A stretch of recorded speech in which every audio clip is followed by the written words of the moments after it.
الحمدللہ رب العالمین والصلاة والسلام علی سید المرسلین اما بعد فاعوذ باللہ من الشیطان الرجیم بسم اللہ الرحمن الرحیم الصلاة والسلام علیک یا رسول اللہ وعلی آلک واصحابک یا حبیب اللہ الصلاة والسلام علیک یا نبی اللہ وعلی آلک واصحابک یا نور اللہ۔ میٹھے میٹھے اسلامی بھائیوں اور مدنی چینل کے ناظرین، ایک بار پھر پروگرام پیغام قرآن لے کر حاضر ہے۔ ہر ہی پروگرام میں ایک قرآن پاک کا واقعہ اور اس سے ملنے والا سبق حاصل کرتے ہیں۔ آج ایک بڑا ہی عجیب و غریب بھی اور دردناک واقعہ بھی ہے۔ نبی پاک علیہ السلام سے ہم سب کو بے انتہا محبت ہے اور یہ ایمان کی جان ہے۔ نبی پاک سے محبت نہیں تو ایمان بھی کمپلیٹ نہیں ہوتا، اور جب نبی پاک علیہ السلام کو تکلیف پہنچے یا نبی پاک علیہ السلام کو کسی طرح کی کوئی ایذا پہنچے تو یقیناً جب امتی اس کو پڑھتا ہے، سنتا ہے تو دل پر بھی تکلیف ہوتی ہے۔ ایک ایسا ہی واقعہ جس میں ہمارے آقا علیہ السلام کو تکلیف پہنچائی گئی، نبی پاک علیہ السلام پر جادو کیا گیا۔ ناظرین، آج یہ واقعہ ہم سنیں گے اور یہ قرآنی واقعہ ہے اور اس کے ذریعے بہت ساری باتیں بھی سنیں گے۔ جادو کے بارے میں بڑے مسکنسیپشن ہیں لوگوں کے ذہنوں میں، اور سمجھتے ہیں کہ جادو کا توڑ کرنے کے لیے بڑے عجیب و غریب عمل کرنے پڑیں گے، بڑے گناہوں والے کام کرنے پڑیں گے، اللہ کی ناراضگی والے کام بھی لوگ کرنے کے لیے تیار ہو جاتے ہیں، حرام اور ناجائز کام کرنے کے لیے تیار ہو جاتے ہیں اور سمجھتے ہیں کہ اس سے جادو سے بچا جا سکے گا۔ البتہ جادو کروانے کے لیے بھی لوگ بڑے ہی ناجائز اور حرام کام کرتے ہیں جو کہ جہنم میں لے جانے والے کام ہوتے ہیں۔ اللہ مجھے اور آپ کو ہمیشہ جادو ٹونے آصف سے محفوظ رکھے، ہر قسم کی بلاؤں سے محفوظ رکھے، اور آج قرآن کے ذریعے سمجھیں گے کہ جادو کا علاج کیا ہے، جادو ہو جائے تو بچا کیسے جا سکتا ہے، اور نبی پاک علیہ السلام پر جب جادو ہوا تھا، جادو کرنے کی کوشش کی گئی تھی، اس کا نتیجہ کیا نکلا۔ ناظرین، توجہ کے ساتھ آپ نے سلسلے میں شامل رہنا ہے۔ روایت یہ ہے کہ لبید بن عاصم یہودی اور اس کی بیٹیوں نے نبی پاک علیہ السلام پر جادو کر دیا، جس کا اثر پیارے آقا علیہ السلام کے جسم پر نمودار ہوا۔ طبیعت شریف جو ہے وہ کچھ ناساز ہونے لگی، آپ کے قلب، آپ کی عقل مبارک اور آپ کے اعتقادات پر کوئی اثر نہ ہوا، صحت مبارک پر تھوڑا سا اثر ہوا۔ چند روز بعد حضرت جبریل امین بارگاہ رسالت میں حاضر ہوئے اور عرض کی، یا رسول اللہ صلی اللہ علیہ وسلم، ایک یہودی نے آپ صلی اللہ علیہ وسلم پر جادو کر دیا ہے، اور جادو کا جو سامان ہے وہ فلاں کنویں میں ایک پتھر کے نیچے دبا ہوا ہے۔ سرور کائنات علیہ السلام نے حضرت علی مولائے کائنات شیر خدا کرم اللہ تعالی وجہ الکریم کو بھیجا۔ انہوں نے کنویں کا پانی نکالا اور پتھر اٹھایا تو اس کے نیچے سے کھجور کے گھابے کی تھیلی برآمد ہوئی، یعنی کھجور کے جو چھلکے ہوتے ہیں اس طرح کی تھیلی برآمد ہوئی، اور اس میں نبی پاک علیہ السلام کے منہ مبارک جو کنگھی سے ٹوٹے تھے اور کنگھی کے ٹوٹے ہوئے کچھ دندانے اور ایک ڈور یا کمان کا چلہ جس میں 11 گٹھانے لگی ہوئی تھی، اور ایک موم کا پتلا تھا جس میں 11 سوئیاں چبھی ہوئی تھی، یہ سب سامان پتھر کے نیچے سے نکلا، اور یہ مولا علی کرم اللہ تعالی وجہ الکریم یہ سارا سامان لے کر نبی پاک علیہ السلام کی بارگاہ میں آ گئے۔ اس کے بعد سبحان اللہ، اب اس کا توڑ کیسے آیا، اس کا علاج کیسے ہوا، اس کا حل کیا نکلا؟ جبریل امین اللہ تبارک و تعالیٰ کی بارگاہ سے سورہ فلق اور سورہ ناس لے کر حاضر ہوئے، یعنی اب جو سورہ فلق اور سورہ ناس ہے وہ نازل ہوئیں، اور ان دونوں صورتوں کو ملائیں تو ناظرین اس میں 11 آیتیں ہیں۔ ہر ایک آیت کے پڑھنے سے ایک ایک گرہ کھلتی جاتی تھی، یہاں تک کہ سب گرہیں کھل گئیں اور پیارے آقا علیہ السلام بالکل شفا یاب ہو گئے۔ سبحان اللہ، سبحان اللہ۔ ناظرین، اب اس واقعے سے بہت ساری باتیں میں نے اور آپ نے سیکھنی ہیں۔ پہلی بات یہ ہے کہ یہ بخاری شریف میں ہے کہ پیارے آقا علیہ السلام جب بستر شریف پر تشریف لاتے تو اپنے دونوں ہاتھوں پر دم کرتے اور اپنے سر سے پاؤں تک پورے جسم پر اپنے ہاتھوں کو پھیرایا کرتے، جہاں تک دست مبارک پہنچ سکتے یہ عمل 3 مرتبہ فرماتے، یعنی نبی پاک علیہ السلام ان دونوں صورتوں کا اپنے اوپر بھی دم کیا کرتے۔ اور ایک اور جگہ پر بھی یہ ہے، حدیث عائشہ رضی اللہ تعالی عنہا میں ہے کہ جب نبی پاک علیہ السلام کے گھر والوں میں سے کوئی بیمار ہوتا تو آپ علیہ السلام ان دونوں صورتوں کو پڑھ کر اس پر دم فرمایا کرتے تھے۔ تو یہ نبی پاک کے معمول میں تھا۔ تو آج اگر ہم میں بھی کوئی بیمار ہو جائے، فیملی میں کوئی بیمار ہو جائے، اپنے آپ کو ان آفتوں سے بچانا چاہتے ہیں تو اول آخر 3 بار درود پاک پڑھیں، سورہ فلق اور سورہ ناس کی تلاوت کریں، اپنے ہاتھوں پر دم کر کے اپنے جسم پر پھیر لیں، کسی مریض پر دم کر دیں، انشاءاللہ اس کی برکت ملے گی۔ یہاں ایک اور مسئلہ بھی سیکھنے کو ملے گا کہ تعویذات اور عملیات میں جس میں کوئی لفظ، کفر و شرک کا نہ ہو وہ جائز ہے۔ اسی طرح گنڈے بنانا اور ان پر گرہیں لگا کر آیات قرآن اور اسماء الہیہ پڑھ کر پھونک مارنا بھی جائز ہے۔ یعنی تعویذات اگر شرک سے پاک ہیں، اگر کفریہ کلمات سے پاک ہیں تو وہ کرنے میں کوئی حرج نہیں، وظائف کرنے میں کوئی حرج نہیں، یہ قرآن و حدیث سے ثابت ہے اور آپ نے یہ سنا۔ ناظرین، سیکھنے کو کیا مل رہا ہے؟ خلاصہ یہ ہوا کہ سورہ فلق یعنی قل اعوذ برب الفلق اور قل اعوذ برب الناس، یہ دونوں صورتیں جن اور شیاطین، نظر بد اور آسیب اور تمام امراض خصوصاً جادو ٹونے کا مجرب علاج ہیں۔ ان کو لکھ کر تعویذ بنائیں، گلے میں پہنائیں اور ان کو بار بار پڑھ کر مریض پر دم کریں اور کھانے اور پانی اور دواؤں پر پڑھ کر پھونک دیں اور پھر مریض کو کھانا وغیرہ کھلائیں۔ انشاءاللہ عز و جل ہر مرض اور بالخصوص جادو ٹونا دفع ہو جائے گا، مریض شفا یاب ہو جائے گا۔ اسی طرح قرآن مجید کی دوسری تمام صورتوں کے خصوصی خواص ہیں جن کو بہت خوبصورت کتاب جنتی زیور ہے، اس میں بھی آپ پڑھ سکتے ہیں ناظرین۔ اسی طرح ہمیں چاہیے کہ قرآن پاک کی تلاوت کرتے رہیں۔ قرآن پاک کی ہر حرف میں شفا ہے، برکتیں ہیں، اور آج خاص طور پہ ہمارے ناظرین کو گویا وظیفہ، قرآنی وظیفہ مل رہا ہے۔ بہت سارے ناظرین یہ گزارش کرتے ہیں کہ ہمیں کوئی وظیفہ بتایا جائے، تو دیکھیں آج تو قرآن کے ذریعے، اور وہ وظیفہ جو نبی پاک کو رب کی طرف سے عطا ہوا، پیارے آقا علیہ الصلوۃ والسلام کو بھی شفا نصیب ہوئی، تو ہمیں ضرور اس کو اپنانا چاہیے۔ ناظرین، اس سے پہلے کہ میں مزید اس معاملے میں آگے بڑھوں، میں چاہتا ہوں کہ دونوں صورتوں کی تلاوت اور اس کا ترجمہ پہلے سن لیتے ہیں اور پھر مزید اس بارے میں بات کرتے ہیں کہ اس حیرت انگیز واقعے سے مجھے اور آپ کو مزید کیا سیکھنے کو ملتا ہے۔ پہلے سورہ فلق کی تلاوت ہوگی، سورہ ناس کی تلاوت ہوگی۔ میں یہاں ایک اور بات بھی کہنا چاہوں گا۔ کچھ لوگ یہ کہتے ہیں جناب ہم وظیفہ کرتے ہیں، اثر نہیں ہوتا، برکت نہیں ملتی۔ پہلے یہ چیک کر لیں کہ آپ کے مخارج ٹھیک ہیں، آپ تلاوت صحیح مخارج کے ساتھ کرتے ہیں۔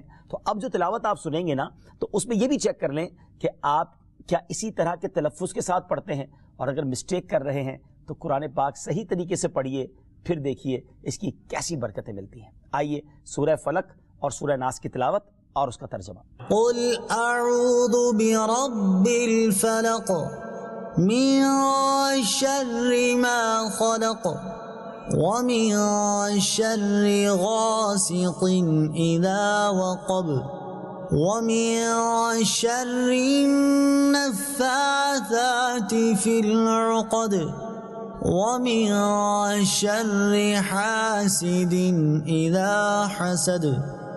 تم فرماؤ میں اس کی پناہ لیتا ہوں جو صبح کا پیدا کرنے والا ہے، اس کی سب مخلوق کے شر سے، اور اندھیری ڈالنے والے کے شر سے جب وہ ڈوبے، اور ان عورتوں کے شر سے جو گروہ میں پھونکتی ہیں، اور حسد والے کے شر سے جب وہ مجھ سے جلے۔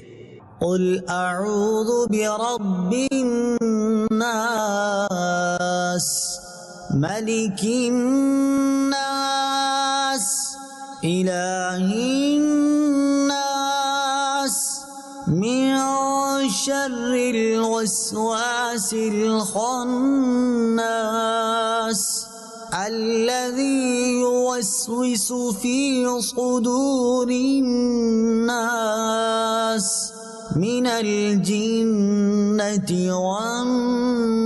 والناس۔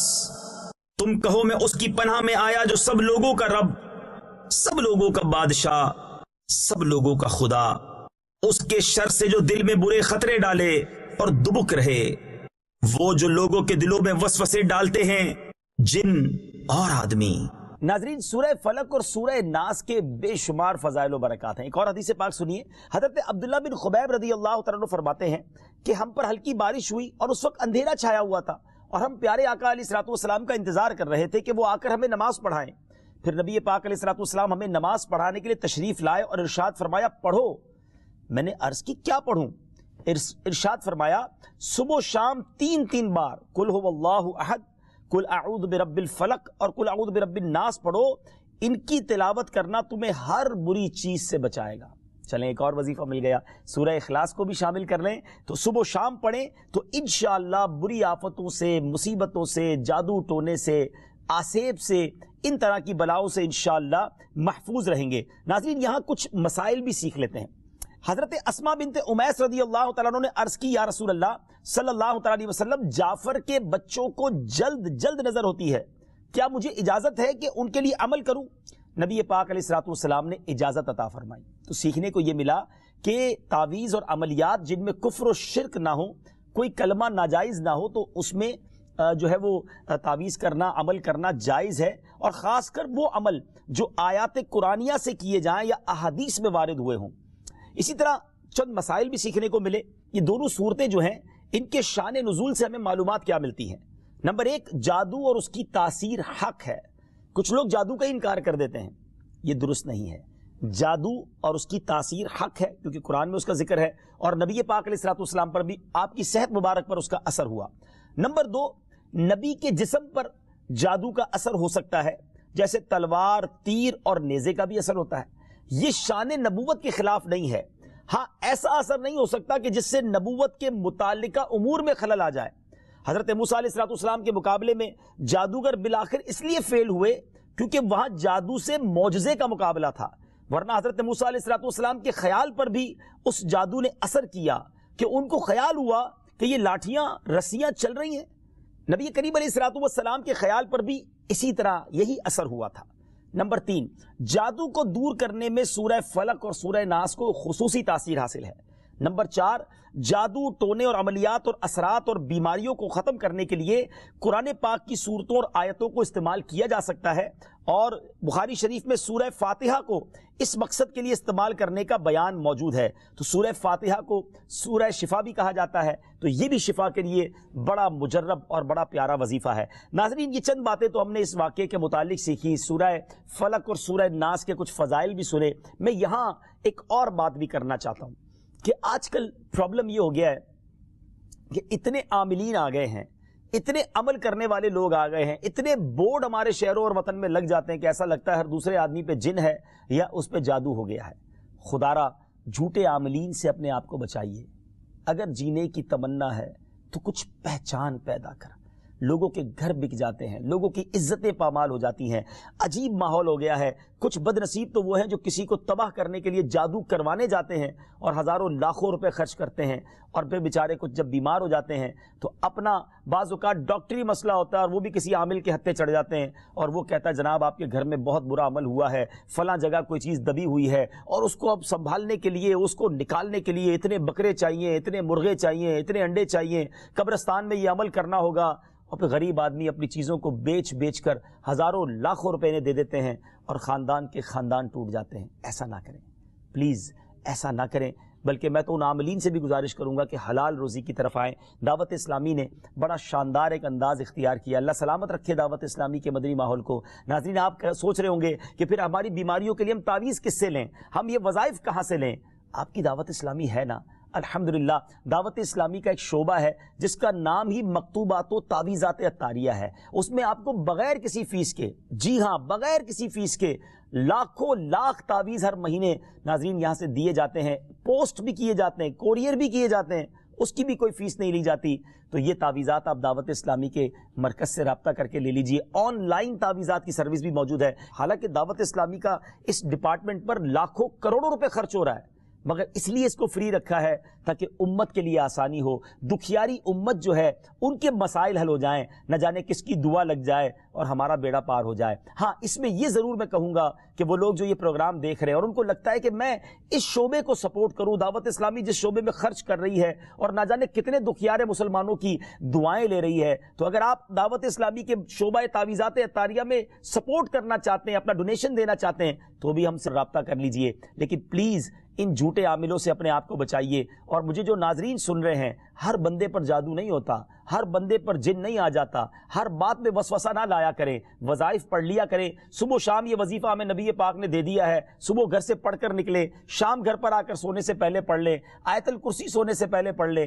اللہ نے چاہا خیر آپ کا مقدر رہے گی، اور مزید ضرورت ہو تو دعوت اسلامی کے اس شعبے سے رابطہ کر لیں۔ میں امید کرتا ہوں کہ آج کے اس واقعے سے ہمیں یہ سیکھنے کو ملا کہ قرآنی وظائف کی کیا اہمیت ہے، اور جائز وظائف کرنے میں، تعویذات کرنے میں کوئی حرج نہیں۔ آخری بات، نبی پاک علیہ السلام کو پتہ چل گیا، جبریل امین نے بتا دیا کہ جادو کس نے کیا، مگر نبی پاک علیہ السلام نے بدلہ نہیں لیا، سزا نہیں دی۔ اس لبید بن عاصم کو، اس کی جو بچیاں تھیں، جو بھی لوگ تھے جادو کرنے والے، سب کو معاف کر دیا۔ اللہ اکبر! انہیں پتہ چل جاتا تھا کہ کس نے ظلم کیا ہے، پھر بھی معاف فرماتے، اور ہم شک کی بنیاد پر بدلہ لے لیتے ہیں۔ ہیں کوئی عامل کہہ دیتا ہے تمہارے گھر میں سین نام کی کوئی عورت ہے, اس نے یہ کیا ہے. اب جتنے سین نام والے ہیں سب کے ساتھ بدگمانی شروع, جب سے سب سے لڑائی شروع, سب کے بارے میں برا سوچنا شروع. انسان ہی سے غلطی ہوتی ہے. معافی کرنے والا ذہن رکھیے, معاف کریں گے اللہ تعالیٰ آپ کو معاف کر دے گا, رحم کریں گے آپ پر رحم کیا جائے گا. اللہ مجھے اور آپ کو نبی پاک علیہ الصلوۃ والسلام کی اس مبارک سیرت سے سیکھنا نصیب فرمائے کہ اگر کسی سے غلطی ہو بھی گئی ہے, کسی نے ہمارا برا چاہا بھی ہے اور پتہ بھی چل گیا ہے, تو معاف کرنا اللہ کو بڑا پسند ہے. مشکل ضرور ہے, دل چاہتا ہے میں بھی بدلہ لوں, لیکن مزہ بھی تو یہی ہے نا کہ دل چاہ بھی رہا ہے, غلط بھی کیا ہے سامنے والے نے اور میں بدلہ لے بھی سکتا ہوں, پھر بھی اللہ کی رضا کے لیے معاف کر دیں اور اس نیت سے معاف کریں میرے مالک میں تیرے بندے کو معاف کر رہا ہوں, تو مجھ گناہگار کو معاف فرما دے. اللہ کریم ضرور کرم فرمائے گا, اور یہی اسلام کی خوبصورتی ہے. اللہ مجھے اور آپ کو معافی اور درگزر کا ذہن نصیب فرمائے. ہمارے سلسلے پیغام قرآن میں ہم یہی کوشش کرتے ہیں کہ قرآن پاک سے کوئی میسج, کوئی پیغام آپ کی طرف بڑھایا جائے. تو آج الحمدللہ آپ کے لیے یہ پیغام تھا کہ قرآن پاک پڑھیے, اس پر عمل کیجئے, اس کو پڑھ کر اپنے اوپر دم بھی کیجئے, اور پھر کسی سے غلطی ہو جائے تو معاف بھی کیجئے. وقت ہوا ہے ایک اگلے سیگمنٹ کا جس کا نام ہے تعارف قرآن. پیغام قرآن. ناظرین, وقت ہوا ہے ہمارے بہت ہی خوبصورت سیگمنٹ تعارف قرآن کا, اور آج تعارف قرآن میں ہم قرآن پاک کی انہی دو صورتوں کی بات کریں گے جس کا ذکر ہم نے اپنے سلسلہ پیغام قرآن میں کیا, یعنی سورہ فلق اور سورہ ناس. سب سے پہلے بات کرتے ہیں سورہ فلق کی. سورہ فلق مدینہ منورہ میں نازل ہوئی, اور ایک قول یہ ہے کہ مکہ مکرمہ میں نازل ہوئی. پہلا قول زیادہ صحیح ہے کیونکہ اس کے شان نزول سے اسی کی تائید ہوتی ہے. رکوع اور آیات کی تعداد, اس صورت میں 1 رکوع اور 5 آیتیں ہیں. فلق نام رکھنے کی وجہ, فلق کے کئی معنی ہیں اور یہاں اس سے مراد صبح ہے, اور چونکہ اس صورت کی پہلی آیت میں یہ لفظ موجود ہے اس مناسبت سے اسے سورہ فلق کہتے ہیں. پیارے آقا علیہ الصلوۃ والسلام نے ایک بار اس سورت کے بارے میں ارشاد فرمایا, کیا تم نے نہیں دیکھا کہ آج رات مجھ پر ایسی آیتیں نازل ہوئی ہیں جن کی مثل نہیں دیکھی گئی. وہ آیتیں کل اعوذ برب الفلق سورت کے آخر تک اور کل اعوذ برب الناس سورت کے آخر تک ہے. سبحان اللہ. تو اس سورت کے بارے میں بڑے فضائل نبی پاک علیہ الصلوۃ والسلام نے ارشاد فرمائے. ایک بار حضرت عابس جوہنی رضی اللہ تعالیٰ عنہ سے روایت ہے کہ نبی پاک علیہ الصلوۃ والسلام نے ارشاد فرمایا, میں تمہیں وہ کلمات نہ بتاؤں جو شریر جنات اور نظر بد سے اللہ تعالیٰ کی پناہ طلب کرنے میں سب سے افضل ہیں. انہوں نے عرض کی, یا رسول اللہ صلی اللہ تعالیٰ علیہ وسلم کیوں نہیں, آپ ضرور بتائیے. ارشاد فرمایا وہ کلمات یہ دونوں صورتیں ہیں, کل اعوذ برب الفلق اور کل اعوذ برب الناس. سبحان اللہ سبحان اللہ. اب آئیے سورہ ناس کے بارے میں کچھ سن لیتے ہیں, اس کی فضیلت بھی جان لیتے ہیں. سورہ ناس جو ہے ناظرین, یہ قرآن پاک کی ترتیب کے لحاظ سے سب سے آخری سورت ہے. اس کا مقام نزول, سورہ ناس زیادہ صحیح قول کے مطابق مدنی ہے. اس سورت میں 1 رکوع اور 6 آیتیں ہیں. الناس نام رکھنے کی وجہ, عربی میں انسانوں کو الناس کہتے ہیں اور اس سورت کی پہلی آیت میں یہ لفظ موجود ہے, اس مناسبت سے اسے سورہ الناس کہتے ہیں یا اسے سورۃ الناس کہتے ہیں. سورۃ الناس کے مضامین, اس سورہ مبارکہ میں ان جنات اور انسانوں سے اللہ تعالیٰ کی پناہ مانگنے کی تعلیم دی گئی ہے جو لوگوں کے دلوں میں وسوسے ڈالتے ہیں. سورہ فلق کے ساتھ اس کی مناسبت کیا ہے؟ سورۃ الناس کی اپنے سے ماقبل سورت سورہ فلق کے ساتھ مناسبت یہ ہے کہ سورہ فلق میں ظاہری شر سے اللہ تعالیٰ کی پناہ مانگنے کی تعلیم دی گئی تھی, اور اس سورت میں خفیہ شر سے اللہ تعالیٰ کی پناہ مانگنے کی تعلیم دی گئی ہے. اللہ تعالیٰ ہمیں ہر طرح کے شر سے محفوظ فرمائے, قرآن پاک پڑھنے, سمجھنے اور اس پر عمل کرنا نصیب فرمائے. مدنی چینل دیکھتے رہیے. اگلے سلسلے میں ایک اور پیغام قرآن لے کر حاضر ہوں گے. صلو علی الحبیب صلی اللہ تعالی علی محمد صلی اللہ علیہ وسلم.